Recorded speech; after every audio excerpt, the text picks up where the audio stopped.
Assalamualaikum warahmatullahi wabarakatuh. Sekarang kita akan masuk ke materi IPA untuk tematik, masuk di tema 2, yakni persatuan dalam perbedaan, dan kita akan masuk di subtema 1, rukun dalam perbedaan. Untuk kelas 6 ini 1. Kita langsung masuk di tema 2 ya, persatuan. Tujuan pembelajaran kita kali ini karena kita nanti mempelajari ada subtema 1, 2, dan 3. Jadi tujuan pembelajarannya adalah setelah mengamati tumbuhan dan habitatnya, siswa mampu menyebutkan ciri-ciri tumbuhan terkait habitatnya. Yang kedua, setelah membaca informasi tentang tumbuhan dan habitatnya, siswa mampu menyebutkan cara tumbuhan beradaptasi dengan tepat. Yang ketiga, setelah melakukan pengamatan dan menggali informasi dari berbagai sumber, siswa mampu mengidentifikasi ciri-ciri hewan berdasarkan habitatnya. Yang keempat, setelah melakukan pengamatan dan membaca teks, siswa mampu mengidentifikasi cara hewan menyesuaikan diri dengan lingkungannya. Yang kelima, setelah mengamati gambar dan membaca teks, siswa mampu menyebutkan manfaat tumbuhan dan hewan terkait habitatnya dengan tepat. Dan yang keenam, setelah berdiskusi, siswa mampu menyebutkan cara melestarikan tumbuhan dan hewan dengan tepat. Yang pertama, subtema 1, rukun dalam perbedaan. Nah, kita akan belajar mengenai cara tumbuhan menyesuaikan diri terhadap lingkungan. Nah, misal ini adalah tanaman kaktus. Tanaman kaktus termasuk adalah xerofit ya, adaptasi tumbuhan di lingkungan yang kering. Selain itu juga ada lidah. Kemudian ini adalah tanaman bakau. Tanaman bakau adalah adaptasi tumbuhan di lingkungan yang berkadar garam tinggi. Jadi dia ciri khasnya adalah punya akar tunjang dan akar nafas ya. Akar tunjang itu dia akar yang sangat kuat yang berfungsi untuk menahan hempasan angin atau ombak. Nah, kalau akar nafas dia muncul di permukaan air karena fungsinya adalah untuk mengambil oksigen karena kadar oksigen di dalam daerah berlumpur itu hanya sedikit.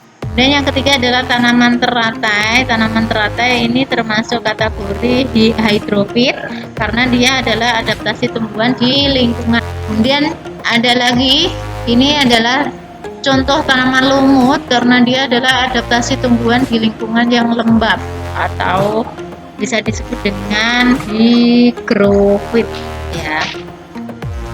Nah, ini adalah adaptasi tumbuhan di lingkungan yang miskin oksigen. Contohnya adalah pada tanaman kantung semar ya, yang fungsinya untuk menarik serangga yang berbuka. Kemudian ada lagi, ini adalah adaptasi tumbuhan untuk berkembang biak.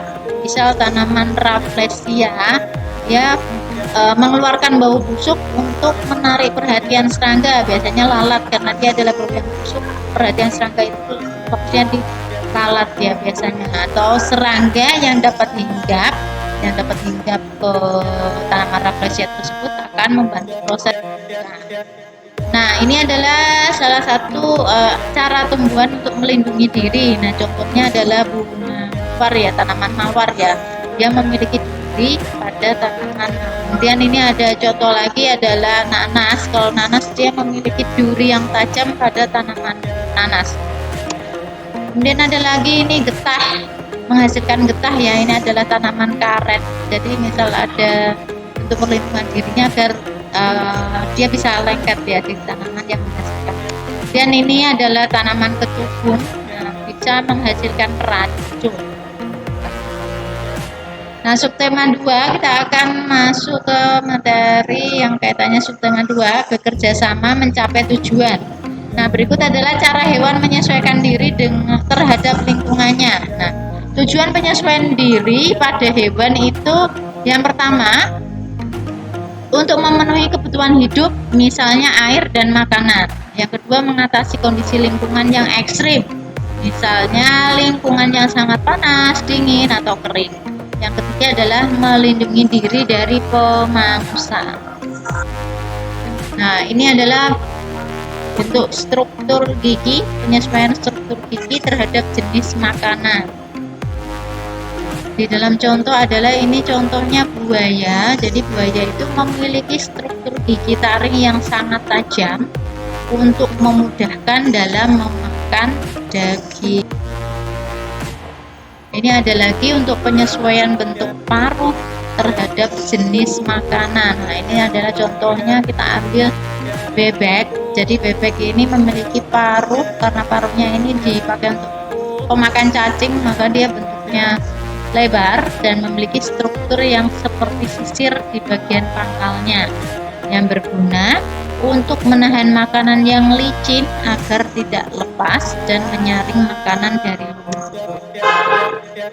Untuk ini adalah penyesuaian bentuk kaki. Nah, ini contohnya adalah burung elang. Jadi kaki burung pemakan daging itu bentuknya sangat kokoh dan memiliki kuku yang sangat tajam. Nah, fungsinya adalah untuk mencengkram mangsa dan merobek makanan. Nah, ini ada serangga, penyesuaian bentuk mulut pada serangga. Misal sebagai contoh adalah kita ambilkan kupu-kupu. Jadi kupu-kupu itu memiliki bentuk mulut penghisap, sehingga memudahkannya mendapatkan nektar yang terletak di depan. Nah, pembelajaran ketiga ini adalah cara hewan beradaptasi terhadap lingkungan berbeda dan melindungi diri dari pemangsa. Nah, cara hewan beradaptasi pada kondisi lingkungan tertentu, misalnya ini adalah unta. Nah, unta merupakan salah satu hewan yang hidup di daerah gurun yang panas dan kering. Nah, dia ciri khasnya adalah punya punuk. Jadi punuk itu berisi cadangan lemak yang dapat dipecah menjadi energi. Ini adalah gambar dari beruang kutub. Jadi dia adalah tinggalnya daerah yang berkutub ya, jadi dingin. Kalau beruang kutub ini melakukan beberapa penyesuaian, yaitu rambut putih sebagai bentuk kamuflase agar tidak mudah terlihat oleh pemburu, dan punya lapisan lemak di bawah kulit. Jadi dia fungsinya untuk bertahan di suhu. Nah, ini contohnya adalah bunglon. Cara hewan beradaptasi melindungi diri dari pemangsa. Nah, bunglon ini memiliki kemampuan yang disebut dengan mimikri, yaitu kemampuan untuk mengubah warna kulit sesuai dengan kondisi lingkungannya. Namanya adalah mimikri.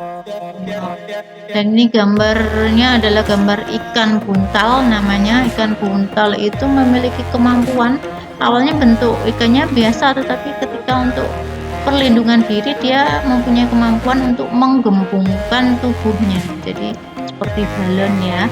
Nah, selain itu ikan ini juga dia punya duri-durinya itu beracun pada tubuhnya, jadi sama juga sifatnya adalah untuk melindungi diri dari pemangsa. Nah, kita masuk di subtema 3. Nah, kita akan belajar untuk muatan IPA, yakni manfaat adaptasi makhluk hidup bagi manusia dan lingkungan. Nah, manfaat tumbuhan bagi manusia dan lingkungan. Sebagai contoh kita ambil tanaman lidah buaya. Nah, memiliki habitatnya di darat. Dia sama seperti tadi sebelumnya ya, kaktus ya. Jadi dia tumbuh di habitat di darat, tetapi di daerah yang kering atau kurang air ya, dan karena dia mampu bertahan di lingkungan yang kering. Nah, lidah buaya itu juga dapat menyerap polusi udara di sekitarnya. Nah, ini untuk pemanfaatan daging lidah buaya itu juga banyak dimanfaatkan oleh manusia. Nah, seperti untuk penyembuhan luka luar. Nah, ini adalah tumbuhan bakau. Tumbuhan bakau adalah hidupnya di pantai karena dia itu punya akar tunjang yang berfungsi untuk menahan tumbuhan dari terjangan ombak. Nah, ini manfaat hewan, contohnya adalah kita ambilkan cacing. Nah, cacing itu dia menghasilkan kotoran ya yang dapat membuat tanaman menjadi subur. Nah, cacing itu bergerak-gerak di dalam tanah juga membuat tanahnya membuat tanah menjadi berpori. Nah, tanah yang berpori itu mampu menyerap air dan nutrisi sehingga tanaman yang hidup di tanah juga di tanah tersebut yang ada kandungan cacingnya juga menjadi subur. Nah, ini adalah pelestarian tumbuhan dan hewan berdasarkan lingkungan hidupnya.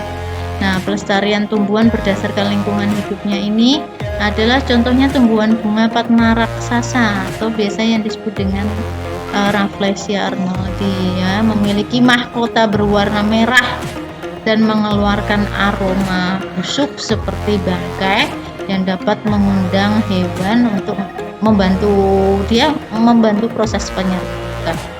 Biasanya lalat, ya.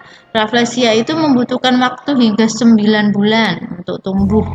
Untuk bisa tumbuh itu perlu waktu 9 bulan dan masa mekar bunga Rafflesia itu hanya 5-7 hari saja.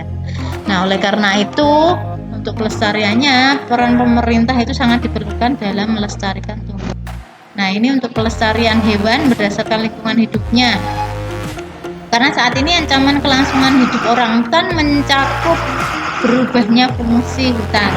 Nah, upaya pelestarian terhadap orangutan pun dilakukan, seperti misalnya kerjasama dengan WWF Indonesia dengan pemerintah dalam mengembangkan rencana tata ruang ekosistem sebagai upaya pengembalian hutan sebagai habitat orangutan.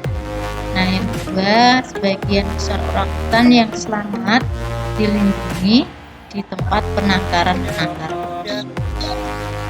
Nah, ini misal gajah Sumatera. Gajah Sumatera ini termasuk hewan yang langka karena jumlahnya semakin menurun. Nah, faktor penyebabnya antara lain karena perburuan dan berubahnya fungsi hutan menjadi permukiman dan perkebunan.